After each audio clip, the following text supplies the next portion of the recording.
Hello नमस्कार दोस्तों, स्वागत करते हैं आप सभी का अपना परिवार स्टडी विद रितेश पर। हम लोग टॉपिक पढ़ रहे थे जीव विज्ञान में ब्लड, और ब्लड अब दो टॉपिक और रहा, 2 पॉइंट और बच्चा, मतलब 2 वीडियो और बनेगा इसके लेकर। तो हम लोग WBC RBC सब पढ़ लिए थे, एक बच गया था ब्लड के सेल में प्लेटलेट्स। तो आज की क्लास जो हम प्लेटलेट्स को लेकर चलेंगे, इसको हिंदी में हम लोग बिंबाणु बोलते हैं। तो वीडियो को लास्ट तक देखिएगा, बहुत अच्छा कंसेप्ट होने वाले आज के। तो आइए, टॉपिक का नाम है प्लेटलेट्स, यानी कि प्लेटलेट्स से इसे हम बिंबाणु कहते हैं, बिंबाणु के नाम से जानते हैं। किसे भाई साहब? प्लेटलेट्स को सर। अब एक पॉइंट यहाँ का इंपॉर्टेंट है। अब प्लेटलेट्स के बारे में कहा जाएगा तो इसके एक नाम दिया गया, थ्रोम्बोसाइट्स इसको कहते हैं। तो अगर आपसे पूछा जाए कि प्लेटलेट्स को हम किस नाम जानते हैं, तो याद रखना थ्रोम्बोसाइट्स। ये जो आपके थ्रोम्बोसाइट्स है, इसी के नाम से हम जानते हैं प्लेटलेट्स को। अब ये थ्रोम्बोसाइट्स हो गया, तो पहला क्वेश्चन तो ही बन सकता है कि प्लेटलेट्स को हम किस नाम जानते हैं, तो प्लेटलेट्स को हम थ्रोम्बोसाइट्स कहते हैं। दूसरा पॉइंट जो हमेशा बनता है कि यह लड़का में कितने होते हैं और लड़की में कितने होते हैं। पिछला क्लास अगर आप सभी देखे होंगे तो हम आपको बताए थे लड़का का, लड़की का RBC, लड़का का WBC, लड़की का WBC, सारी चीज़ आपको हम बताते चलते रहे थे। और हमने बताया था कि देखो जी, RBC की संख्या मिलियनों में होते हैं, प्लेटलेट्स की संख्या लाखों में होते हैं, और WBC की संख्या हजारों में होते हैं। तो हमारे प्लेटलेट्स जो है आपका लाखों में है, और करीब पूरी लड़का और लड़की में ज़्यादा का अंतर नहीं होते हैं। ये दोनों में आपका 4.5 से 5.5 लाख प्रति 100, 4.5 से 5.5 लाख प्रति 100 ml हीमोग्लोबिन। और अगर आप कंटिन्यू क्लास कर रहे हैं दोस्तों, तो हम प्रति 100 ml हीमोग्लोबिन क्यों लिखते हैं? HB मतलब हीमोग्लोबिन, वो आपको बढ़िया से पता होगा। ये लाख इनकी संख्या हो गया। 2 ही क्वेश्चन अभी तक हम क्लियर किए हैं। प्लेटलेट्स कहाँ होते हैं? ब्लड में होते हैं। प्लेटलेट्स में कोई एक और किस नाम जानते थे? एक और नाम इसका थ्रोम्बोसाइट्स कहते हैं इसको। क्या? थ्रोम्बोसाइट्स बोलेंगे। लड़का लड़की में कितना होते हैं? 4.5 से 5.5 लाख प्रति 100 ml हीमोग्लोबिन होते हैं, लड़का या लड़की में। इतनी बात समझ में आया क्या? ये सारी चीज़ों हम 2 पॉइंट अभी तक सीखे। अब एक पूछता है कि सर इसका निर्माण कहाँ होता है, प्लेटलेट्स का बनता कहाँ है? तो भाई साहब हम पिछले क्लास में बता रहे थे कि देखो जी, ये ब्लड होते हैं, मतलब रक्त होते हैं, और इनका 3 सेल मतलब 3 कोशिका होते हैं, RBC, WBC और आपका प्लेटलेट्स। RBC, WBC और प्लेटलेट्स। अब यहाँ पे ब्लड का निर्माण होता था बोन मैरो में। कहाँ? Bone marrow. और बोन मैरो को हिंदी में अस्थि मज्जा कहते हैं। क्या बोलते हैं? अस्थि मज्जा कहते हैं। अब यहाँ पे बोन मैरो में किसका निर्माण? ब्लड का।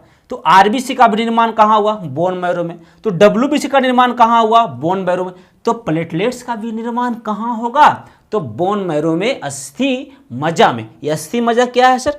हड्डियों का खोखला सा भाग को अस्थि मज्जा कहते हैं, जो कि मेसोडर्म त्वचा का मध्य भाग में होते हैं। ये आपकी क्लियर करवाए थे। तो इनका निर्माण हम कहाँ लिखेंगे? तो इनका निर्माण आप लिख दीजिए सर अस्थि मज्जा में। अस्थि मज्जा में मतलब सर बोन मैरो में, यानी किसका निर्माण जो है वह आपका बोन मैरो में होंगे। किसका निर्माण? तो ये आपका प्लेटलेट्स का निर्माण कहाँ होगा भाई साहेब? तो भाई साहेब बोन मैरो में होगा। आई ना बात समझ में? अब पूछ सकता है अगला सवाल कि इसकी जीवन काल कितना होते हैं। तो इनकी जो जीवन काल होते हैं वो बड़ा ध्यान से समझना। इनकी जीवन काल 8 से 10 दिन होते हैं। 8 से 10 डेज इनकी जीवन काल होते हैं। किनके जीवन काल? प्लेटलेट्स की जीवन काल होते हैं 8 से 10 डेज, 8 से 10 दिन इनके जीवन काल होते हैं। आई ना बात समझ में? किनका? प्लेटलेट्स का। कितना होंगे? 8 से 10 डेज होंगे, 8 से 10 दिन इनकी जीवन काल होते हैं प्लेटलेट्स का। समझ में आ गया? 120 दिन हम बताए थे RBC का, और WBC का बताए थे 3 4 2 4 ऐसे कुछ का 4 लगभग 4 दिन के आसपास होते थे। इनका कितना 8 से 10 दिन। तो पूछ सकता है कि RBC WBC और प्लेटलेट्स में ज़्यादा दिन तक कौन जीता है? तो RBC जीता 120।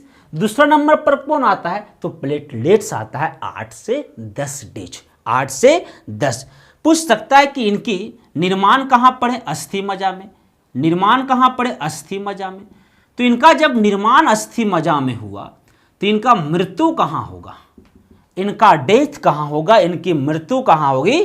तो इनकी मृत्यु भी ब्लड में होंगे, रक्त में होंगे। कहाँ होंगे? ब्लड में होंगे, रुधिर में होंगे, रक्त में होंगे। और फिर से इसका निर्माण कहाँ होगा? तो पुनः निर्माण जब इनका होगा, मतलब एक द्वारा जब आप आएंगे तो ये आपकी पुनः निर्माण कहे या तो मृत्यु कहे आपका ब्लड में, पर बनेगा कहाँ? अस्थि मज्जा में। इतनी बात समझ में आ गया। अस्थि मज्जा में निर्माण होगा, मृत्यु आपका कहाँ होगा? ब्लड में। एक सबसे इंपॉर्टेंट है कि जो बिंबाणु होते हैं ना, वह रक्त के थक्का जमने में सहायक होते हैं। ब्लड क्लॉथिंग जिसको हम कहते हैं। ब्लड क्लॉथिंग क्या होता है सर? बड़ा आसान चीज़ है। जैसे कि हमारे शरीर में कट छट गया तो कुछ देर के बाद ब्लड अपने आप बंद हो जाता है, उसको ब्लड क्लॉथिंग कहते हैं। तो यह बिंबाणु जो है रुधिर को थक्का जमाने में सहायक होते हैं। अब सवाल ये नहीं बनता है कि रुधिर के थक्का जमाने में सहायक होते हैं, या रुधिर के थक्का जमाने में सहायक तो होते ही होते हैं। रुधिर के थक्का जमाने में क्या होते हैं? सहायक होते हैं। और ये रुधिर को 4 से 5 मिनट तक ही जमा सकते हैं। कितना से कितना तक? 4 से 5 मिनट तक ये रुधिर को थक्का जमा सकते हैं दोस्तों, 4 से 5 मिनट तक। तो रुधिर के थक्का यह कितना देर तक जमा सकता है?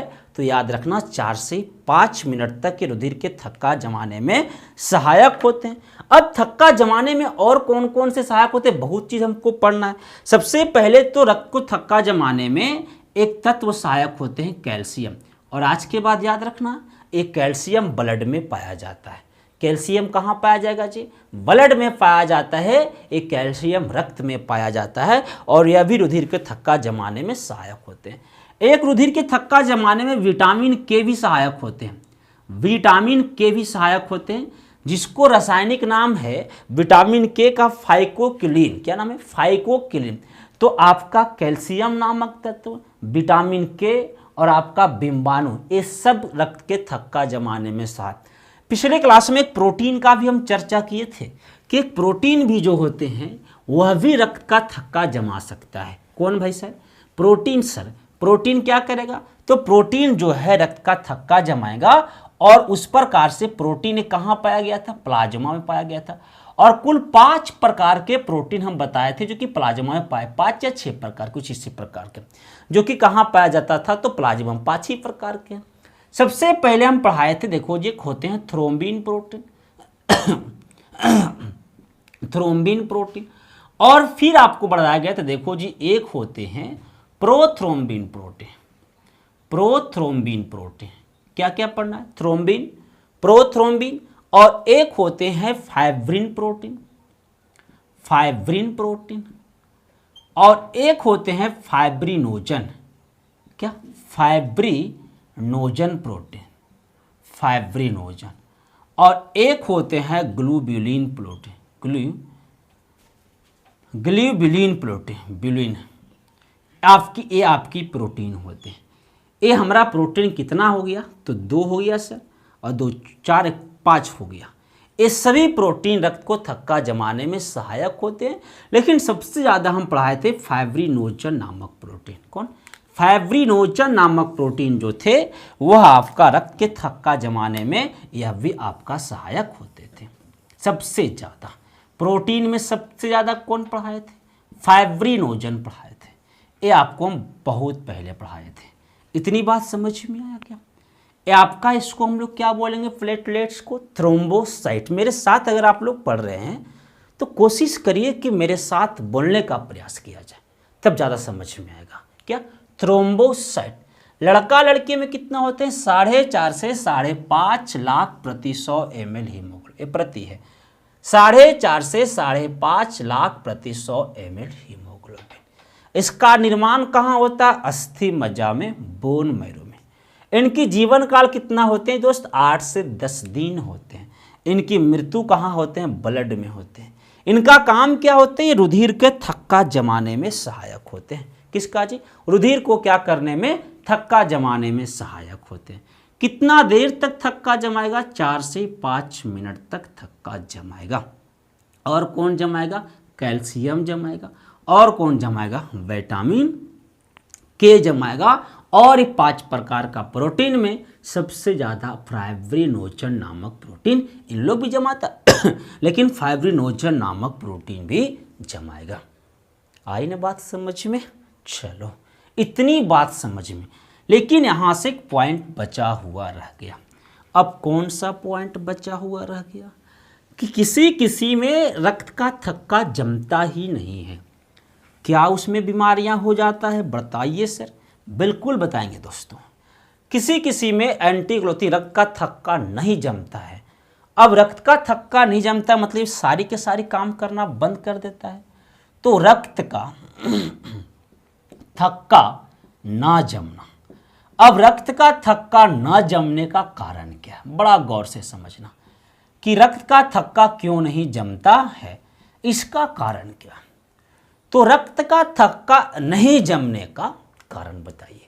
तो इसमें क्या होता है दोस्तों, किसमें हमारे बॉडी में एक प्रोटीन होते हैं, उसका नाम है हेपरिन नामक प्रोटीन। क्या?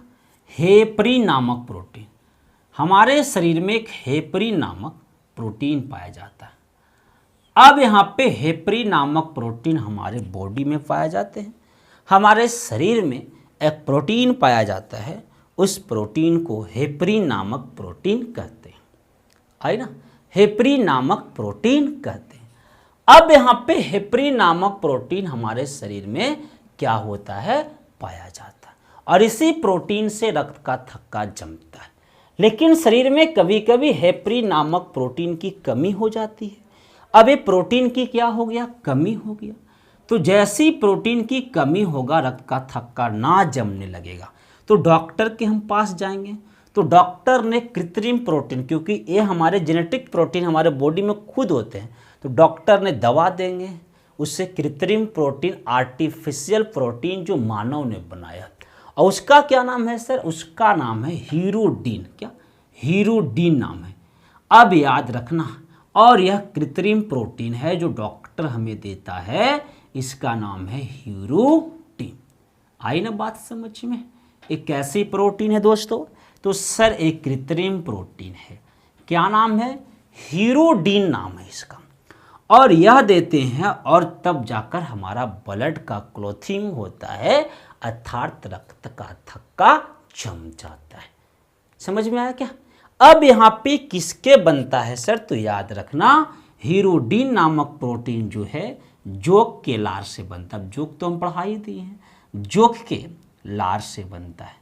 अब जोक के लार से इतना बढ़िया प्रोटीन तैयार होता है? जी हाँ दोस्तों, जोक के लार से इतना बढ़िया प्रोटीन है जिनका हमने क्या नाम दिया? हमने उनका नाम दिया हीरोडीन। क्या? हीरोडीन नामक प्रोटीन। इतनी सारी फैक्ट आपको समझना था। एक बार फिर से रिकॉल करते, क्योंकि ये सब टॉपिक थोड़ी सी याद करने लायक हो जाते हैं। इसमें कोई इंटरेस्टिंग बात नहीं है कि हम आपको हंसा हंसा के पढ़ाए, थोड़ी सी रटने वाली बात है। थोड़ा समझिएगा तो सब याद होगा। क्या पढ़ रहे थे? प्लेटलेट्स पढ़ रहे थे। क्या बोलते हैं इसको हिंदी में? बिम्बाणु बोलते हैं, इंग्लिश में प्लेटलेट्स। इसे एक और किस नाम से जानते हैं? थ्रोम्बोसाइट्स के नाम से जानते हैं। फिर से रिकॉल करना मेरे साथ, थ्रोम्बोसाइट्स के नाम से जानते हैं। किस नाम से? थ्रोम्बोसाइट्स के नाम से जानते हैं। अब यहाँ पे थ्रोम्बोसाइट, लड़का लड़की में कितना होते हैं सर? 4.5 से 5.5 लाख प्रति 100 ml हीमोग्लोबिन। कितना? 4.5 से 5.5 लाख प्रति 100 ml हीमोग्लोबिन। HB मतलब हीमोग्लोबिन। ये सब क्या है? इनका इकाई है, इनका यूनिट्स है। इनका निर्माण कहाँ होता है? अस्थि मज्जा में। अस्थि मज्जा कहे तो बोन मैरो में। ये कहाँ होते हैं सर? तो त्वचा में होते हैं। त्वचा को इंग्लिश में स्किन कहते हैं, स्किन। और मानव शरीर का सबसे बड़ा अंग है त्वचा। मानव शरीर का सबसे बड़ा अंग कौन है? त्वचा है, यानी कि स्किन है। यही है मानव शरीर का सबसे बड़ा अंग। अब ये सबसे बड़ा अंग है और इस त्वचा के 3 परत है, एक्टोडर्म, मेसोडर्म और एंडोडर्म। तो इसी के यहाँ पे मेसोडर्म में पाया जाता है। कहाँ? मेसोडर्म में हड्डियों के खोखला सा भाग होते हैं। हड्डियों के खोखला सा भाग को हम क्या कहते हैं? अस्थि मज्जा कहते हैं। वहीं पे किसका निर्माण होता है? प्लेटलेट्स का। जीवन काल कितना होते हैं? 8 से 10 दिन होते हैं। मृत्यु कहाँ होगा? ब्लड में होगा, रुधिर में होगा। शरीर के थक्का जमाने में कौन सहायक होते हैं? प्लेटलेट सहायक होते हैं। कितना देर तक जमा सकता है? 4 से 5 मिनट तक जमा सकता है। और कौन सी तत्व? कैल्शियम। कैल्शियम किस में पाया जाता है? ब्लड में पाया जाता है। और क्या? विटामिन के जमा सकता है। और 5 प्रकार के प्रोटीन बताएं, उसमें फाइब्रिनोजन नामक प्रोटीन सबसे मुख्य है रक्त के थक्का जमाने। अब क्या है सर? कभी कभी रक्त का थक्का नहीं जमता है सर, ना जमता है सर। क्यों नहीं जमता? हमारे बॉडी में एक प्रोटीन पाया जाता है, हेपरिन नामक प्रोटीन। क्या? हेपरिन नामक प्रोटीन। इसकी क्या हो जाती है? कमी हो जाती है, तो ब्लड का रक्त का थक्का नहीं जमेगा। डॉक्टर साहब कृत्रिम प्रोटीन कौन देगा? हीरोडिन देगा। यह किससे बनता है? तो जोंक के लार से बनता है। आई ना बात समझ में? किससे बनेगा जी? जोंक के लार से बनेगा। इतनी सारी फैक्ट है। अब बिंबाणु की कमी या बिंबाणु के ज़्यादा अर्थात प्लेटलेट से होने वाली बीमारियां का चर्चा हम करेंगे कि प्लेटलेट से कौन कौन से बीमारियां हो सकती है। इसी चीज़ों को हम लोग अध्ययन करेंगे बहुत डिटेल्स में। अब हम लोग का एक टॉपिक और बच गया दोस्तों, उसका नाम है रक्त समूह, ब्लड ग्रुप। फिर हमको ये टॉपिक हो जाएगा पूरी तरह से फाइनली कंप्लीट। तो अब हम क्या पढ़ने वाले हैं? पहले इनकी चर्चा कर लेते हैं कि प्लेटलेट से कौन कौन से बीमारी हो सकता है। होने वाला बीमारी किससे? प्लेटलेट से। तो सबसे पहले प्लेटलेट्स की कमी से होने वाला पहला बीमारी, तो इनकी कमी की बात किया जाए। किनकी कमी से? प्लेटलेट्स की कमी। बॉडी में अगर प्लेटलेट्स की मात्रा कम जाएगा तो रक्त का थक्का जमना बंद हो जाएगा, अर्थात हेपेरिन नामक प्रोटीन की मात्रा कम जाएगा। तो इसकी कमी से आपका रक्त का थक्का ना जमता है, रक्त का थक्का ना जमेगा, ना जमना। चलिए आई ना बात समझ में? इनकी कमी से क्या होगा? रक्त का थक्का नहीं जमेगा, रक्त का थक्का ना जमता। पहला इनकी बीमारी होती है। दूसरा, अगर प्लेटलेट्स की मात्रा ज़्यादा हो जाए, तो आप सभी जानते हैं कि कमी से भी बीमारी हो सकता है किसी का भी, और ज़्यादा से। तो अगर प्लेटलेट्स की मात्रा क्या हो जाए? ज़्यादा हो जाए, तो एक बीमारी होते हैं, उनको थ्रोम्बोप्लास्टिस कहते हैं। क्या? थ्रोम्बोप्लास्टिस कहेंगे, थ्रोम्बोप्लास्टिस, थ्रोम्बोप्लास्टिस के नाम से जानते हैं। जब रक्त का जब प्लेटलेट्स की मात्रा, थ्रोम्बोप्लास्टिस, मैंने आपको समझा रहा था कि प्लेटलेट्स की मात्रा ज़्यादा हो जाएगा, तो मैंने आपको समझाया भी तुरंत कि थ्रोम्बोप्लास्टिस नामक बीमारियां होती हैं। एक और इसमें बीमारी है, इसको हम लोग हीमोफीलिया कहते हैं। आप सभी को पता होगा हीमोफीलिया के बारे में। हीमोफीलिया, तो एक जो आपकी बीमारी है दोस्तों, उसका क्या नाम है? हीमोफीलिया नाम। अब ये जो बीमारी है हीमोफीलिया, इसको एक और नाम बोलते हैं, इसे रॉयल डिजीज बोलते हैं। रॉयल डिजीज, इसे रॉयल डिजीज बोलेंगे, या इसको शाही बीमारी कहते हैं, है ना? शाही बीमारी इसको कहते हैं। अब हीमोफीलिया है, रॉयल डिजीज है, शाही बीमारी कहते हैं। क्यों कहते हैं इसको शाही बीमारी? हीमोफीलिया बारे में तो सबको पता है कि एक आपका जेनेटिक्स रोग है, एक आनुवांशिक बीमारी है। एक अनुवांशिक बीमारी, इसमें क्या होता है, प्लेटलेट्स बनना बंद हो जाता है, अर्थात प्लेटलेट्स की कमी हो जाती है।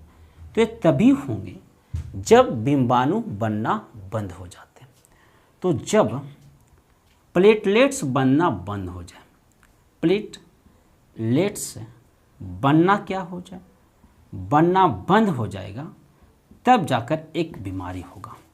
इसको हीमोफीलिया या इसी को रॉयल डिजीज कहते हैं। अब ये शाही बीमारी है, रॉयल डिजीज है, अर्थात क्या दोस्तों, तो अर्थात सर हीमोफीलिया है। अब बड़ा ध्यान से चीज़ों को समझिएगा कि शाही बीमारी इसलिए इसको कहा जाता है। हाँ, पहला कैसी रोग है, अनुवांशिक रोग, ये भी जान लो, जेनेटिक्स से अनुवांशिक रोग है, मतलब एक के दूसरे होते हैं।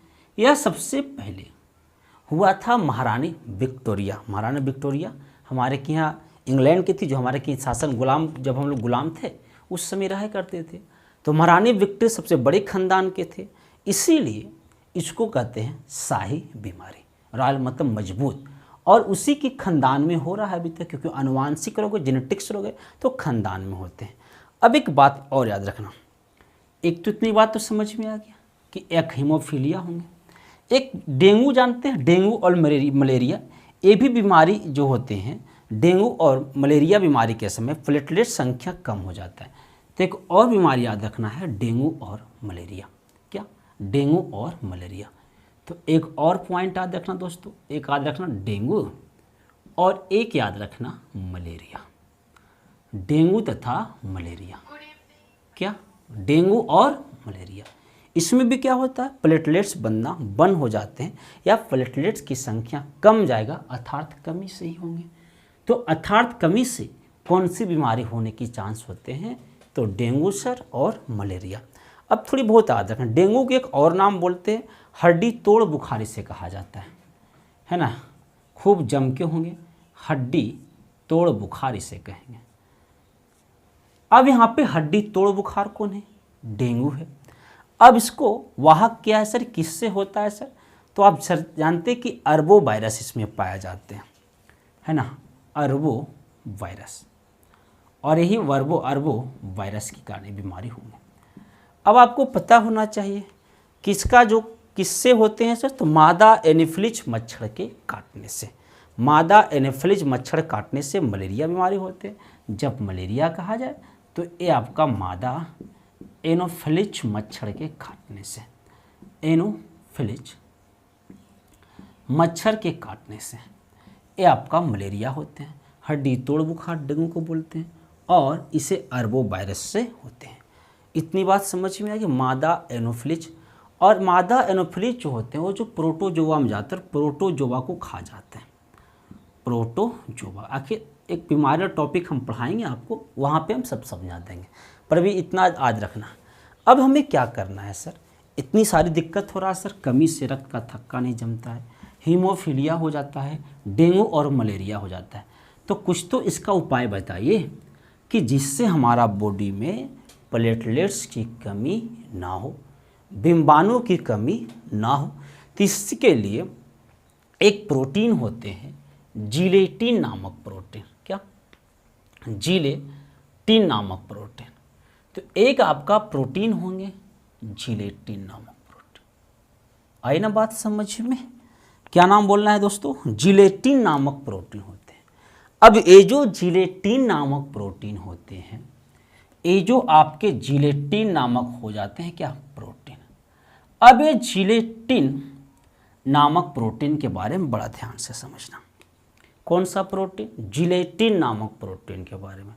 अब जिलेटिन नामक प्रोटीन में हमें क्या क्या समझना पड़ेगा सर, तो जिलेटिन नामक प्रोटीन से हमें यह समझना पड़ेगा कि इसमें हमें जिलेटिन प्रोटीन अगर हम खाएंगे तो हमारे बॉडी में प्लेटलेट्स यानी बिंबाणु मेंटेन रहेगा, किसी प्रकार का कोई दिक्कत नहीं होगा।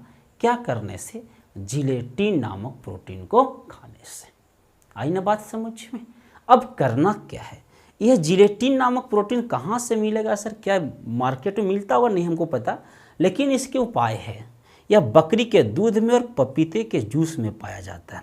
बकरी जानते हैं ना, छगरी, नहीं जानते होंगे तो मटन के तो नाम जानवे करते हैं। तो मटन जो आप खसी खाते हैं, उसी का माता श्री को बकरी कहा जाता है। और बकरी के दूध पीना चाहिए तो बकरी के दूध में जिलेटिन प्रोटीन होते हैं। किसके दूध में दोस्तों? बकरी का दूध।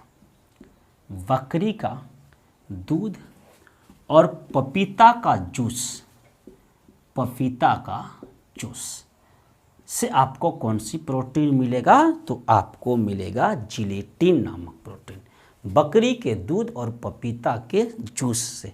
बोले क्या क्या? बकरी का दूध और पपीता के जूस से जिलेटिन नामक प्रोटीन प्राप्त होता है।